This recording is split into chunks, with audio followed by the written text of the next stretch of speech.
Também vos notifico, irmãos, o evangelho que já vos tenho anunciado, o qual também recebestes e no qual também permaneceis, pelo qual também sois salvos, se o retiverdes tal como vos tenho anunciado, se não é que crestes em vão. Porque primeiramente vos entreguei o que também recebi, que Cristo morreu por nossos pecados, segundo as Escrituras, e que foi sepultado, e que ressuscitou ao terceiro dia, segundo as Escrituras, e que foi visto por Cefas e depois pelos 12. Depois foi visto uma vez por mais de 500 irmãos, dos quais vive ainda a maior parte, mas alguns já dormem também. Depois foi visto por Tiago, depois por todos os apóstolos, e por derradeiro de todos, me apareceu também a mim, como a um abortivo. Porque eu sou o menor dos apóstolos, que não sou digno de ser chamado apóstolo, pois que persegui a igreja de Deus. Mas, pela graça de Deus, sou o que sou. E a sua graça para comigo não foi vã. Antes, trabalhei muito mais do que todos eles. Todavia, não eu, mas a graça de Deus que está comigo. Então, ou seja eu, ou sejam eles, assim pregamos e assim haveis crido. Ora, se prega que Cristo ressuscitou dos mortos, como dizem alguns dentre vós que não há ressurreição de mortos? E se não há ressurreição de mortos, também Cristo não ressuscitou. E se Cristo não ressuscitou, logo é vã a nossa pregação, e também é vã a vossa fé. E assim somos também considerados como falsas testemunhas de Deus, pois testificamos de Deus que ressuscitou a Cristo, ao qual, porém, não ressuscitou, se na verdade os mortos não ressuscitam. Porque se os mortos não ressuscitam, também Cristo não ressuscitou. E se Cristo não ressuscitou, é vã a vossa fé, e ainda permaneceis nos vossos pecados. E também os que dormiram em Cristo estão perdidos. Se esperamos em Cristo só nesta vida, somos os mais miseráveis de todos os homens. Mas agora, Cristo ressuscitou dos mortos e foi feito as primícias dos que dormem, porque assim como a morte veio por um homem, também a ressurreição dos mortos veio por um homem.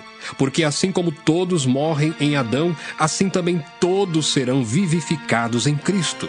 Mas cada um por sua ordem. Cristo as primícias, depois os que são de Cristo na sua vinda. Depois virá o fim, quando tiver entregado o reino a Deus, ao Pai, e quando houver aniquilado todo o império e toda a potestade e força.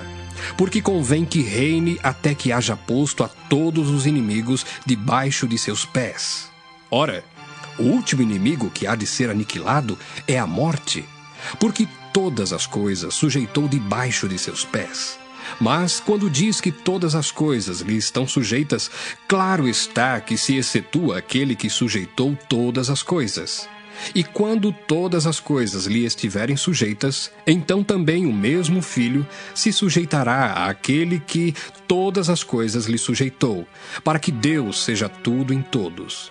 Doutra maneira, que farão os que se batizam pelos mortos, se absolutamente os mortos não ressuscitam? Por que se batizam eles, então, pelos mortos? Porque estamos nós também a toda hora em perigo? Eu protesto que cada dia morro, gloriando-me em vós, irmãos, por Cristo Jesus, nosso Senhor. Se como homem combati em Éfeso contra as bestas, que me aproveita isso, se os mortos não ressuscitam? Comamos e bebamos, que amanhã morreremos. Não vos enganeis, as más conversações corrompem os bons costumes.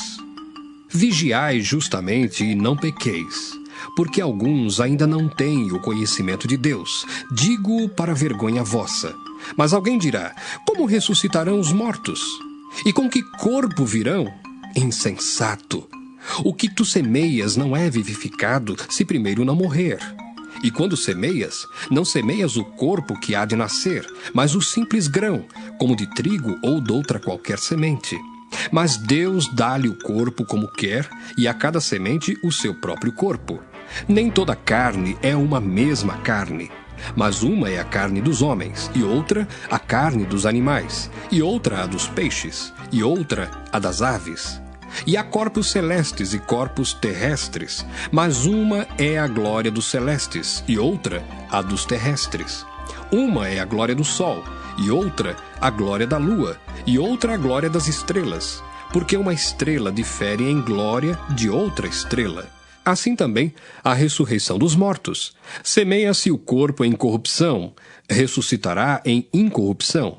Semeia-se em ignomínia, ressuscitará em glória. Semeia-se em fraqueza, ressuscitará com vigor. Semeia-se corpo animal, ressuscitará corpo espiritual. Se há corpo animal, há também corpo espiritual. Assim está também escrito: o primeiro homem, Adão, foi feito em alma vivente. O último Adão, em espírito vivificante. Mas não é primeiro o espiritual, senão o animal, depois o espiritual. O primeiro homem da terra é terreno, o segundo homem, o Senhor, é do céu. Qual o terreno, tais são também os terrenos, e qual o celestial, tais também os celestiais. E assim como trouxemos a imagem do terreno, assim traremos também a imagem do celestial. E agora digo isto, irmãos, que carne e sangue não podem herdar o reino de Deus, nem a corrupção herda a incorrupção. Eis aqui vos digo um mistério. Na verdade, nem todos dormiremos, mas todos seremos transformados. Num momento, num abrir e fechar de olhos, ante a última trombeta, porque a trombeta soará, e os mortos ressuscitarão incorruptíveis, e nós seremos transformados.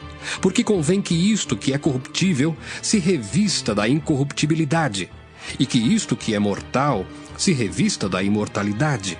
E quando isto que é corruptível se revestir da incorruptibilidade, e isto que é mortal se revestir da imortalidade, então cumprir-se-á a palavra que está escrita: tragada foi a morte na vitória.